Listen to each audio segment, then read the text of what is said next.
If you have a damaged skin barrier, you're going to want to watch this video till the end and save it for later because I'm going to give you a 7-night routine that you can use every single week to repair it. And so all of the other skincare that you're using is going to actually work. Learn to understand is what makes up the barrier. So we have corneocytes, which are the cells that are found in the stratum corneum, and around those corneocytes are lipids, and this is known as the brick and mortar system as an oversimplification.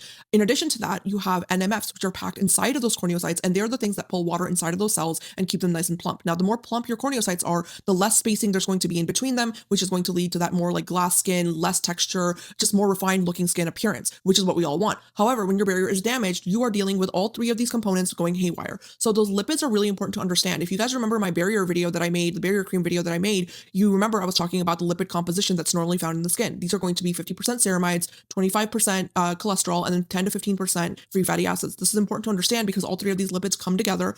They form what is known as lamellae. When lipids organize in lamellae, they form sheets, and these sheets are then packaged closely together into phases. Those phases, the best ones are known as orthorhombic phase or hexagonal phase. You ideally want the orthorhombic phase because this is the most tightly packed version of those lipids, and so it's going to keep everything out, and it's also going to trap all the good things inside of your skin. So in addition to these lipids, there's also one ceramide that's incredibly important, and that is known as acylceramide. This ceramide is the anchor for the lamellar sheets. So if you don't have this, you're not going to be able to pack those sheets close to the corneocytes, so it's just not going to work in terms of organizing those lipids into a tight configuration. Now, this ceramide is synthesized by using linoleic acid. Linoleic acid is incredibly important. It's also found in a lot of the oils that you see on the market, and I'm going to walk through this with you, but First night is lamellar lipid reconstruction night. So this is where we're going to go in with a gentle cleanser first. This is what we're going to do every night. So just, make sure you use the same cleanser every night. You want it to be between a pH of like 4.5 to 5. This is ideal because your skin is really happy in around that pH. Anything higher than that is going to actually mimic what happens in a damaged barrier. So when your barrier is damaged,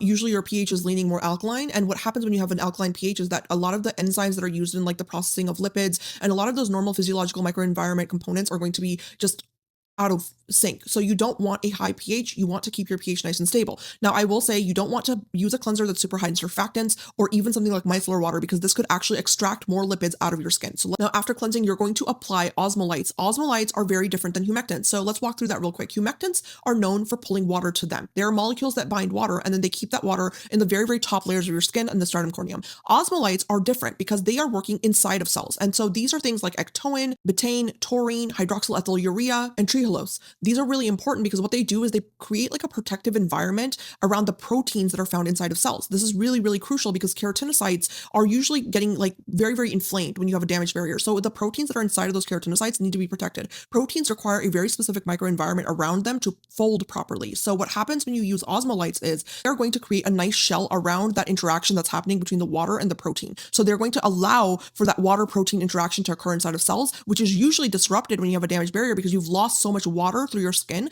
that you're kind of dehydrating your cells at that point. So this is what really keeps your cells protected, and it's going to allow them the freedom to, properly function while your barrier is being repaired. So I hope that made sense, but these are really, really important components in the overall barrier repair that we're trying to accomplish. After your osmolyte layer, you want to go in with your nice lipid-rich cream. This is your triple lipid cream. This is the one that I've talked about in my barrier cream video. Make sure you go back and watch that video. So this is something like the Skin Fix's triple lipid cream or, the SkinCeuticals triple lipid repair cream. All of those are really great options. Just make sure you find one. I'm going to be linking everything in my Shop My Shelf for this video, so make sure you definitely go there and search for all of these different ingredients and these different products. Then optionally for this night, you can add on a nice squalane oil. This is going to really help lock everything in, and it's really great for those of you who do have exceptionally drier skin. Night 2 is filaggrin plus NMF restoration night. This is important because filaggrin is something that we never talk about. Filaggrin is found inside of corneocytes, and when it breaks down, it creates NMFs. NMFs are natural moisturizing factors. They are pulling water inside corneocytes, like I told you before, and so we want a healthy amount of NMFs inside of these corneocytes. When filaggrin is degraded, it produces things like amino acids, sodium PCA, urea, and even lactate. So these are the most commonly known NMFs. So tonight, after you cleanse, you want to go in with something that's rich in these NMFs. So urea between 2 to 5% is amazing.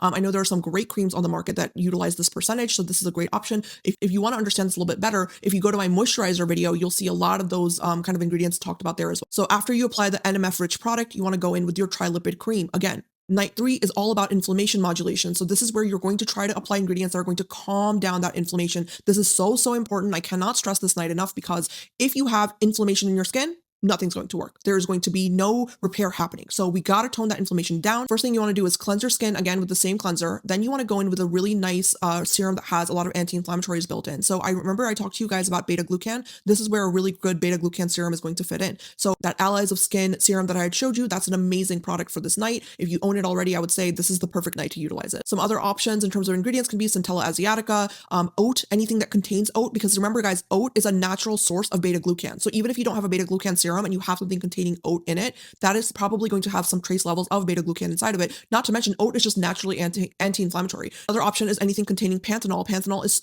so calming for the skin. I cannot stress that enough. Also, I don't know how familiar you guys are with marula oil, but for me, marula oil has been absolutely game-changing when it comes to anything inflammation related.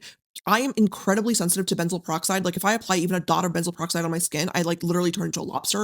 And I swear, whenever I have that situation with anything, I put a little tiny bit of marula oil into my moisturizer and it literally just calms my skin down almost immediately. So tonight is to use linoleic acid. And linoleic acid is incredibly important, like I just explained, because it is involved in the synthesis of acylceramide. The main oils that contain the most linoleic acid would be something like rosehip oil or sunflower oil or safflower oil. So you can use any of these. Last but not least, on this night, once again, apply a nice thin layer of that tri-lipid cream. Night 4 is going to be lipid stimulation night. So you really want to stimulate the synthesis of lipids inside the keratinocytes. This is where you're going to start off with your gentle cleanse. Then you're going to go in with a humectant serum. This can be anything, hyaluronic acid, glycerin.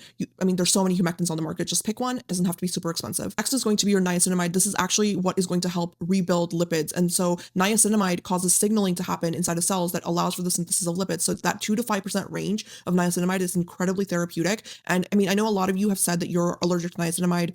I don't know, guys. You have to really think about if you're truly allergic to it or not. But if you truly are allergic to niacinamide and you can't use it at all, then other options include things like some of the osmolytes I had mentioned before, like ectoin, beta glucan. And then in the last step, you want to seal it all in with that tri-lipid cream. But I'm going to tell you honestly, if you can get that niacinamide in on this night, it's going to make a huge difference. Like the signaling that niacinamide does and what it really does for your cells is truly extraordinary. And I don't know. I feel like there's just been such a bad rep around niacinamide and I hate it because it's one of the best ingredients that we have in skincare. Also optional for this night is an occlusive balm. So you can use something like Vaseline or anything like that, or Aquaphor, because you want to really lock in that moisture, especially because you're using a humectant serum, so you're going to have more water than usual that's going to be at the surface of your skin. So it's a really good idea to kind of lock all of it in. Night 5 can either be a skip night where you're just letting your skin rest and you can just use like simply the triple lipid cream and that's it. Or if your skin can stand it, it's a regenerative night. So this is where you're going to go in with that gentle cleanse. Then you can apply something like a growth factor serum or a peptide on top of that.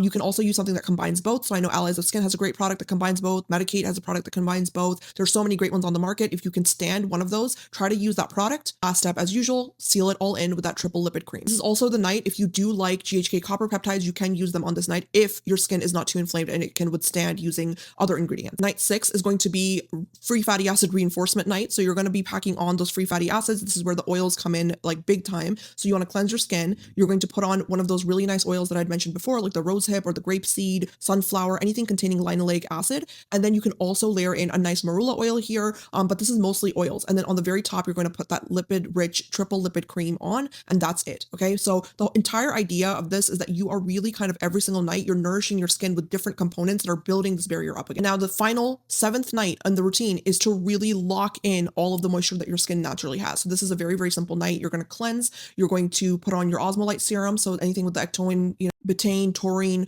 any of those, and then you want to lock it in with an occlusive. So this time you don't really want to worry about the triple lipid cream. You just want to really lock in that moisture. So once that osmolyte serum is on, put on something like Vaseline or Aquaphor, and that's it. That's the night. You're just locking in all the moisture and allowing your barrier to heal.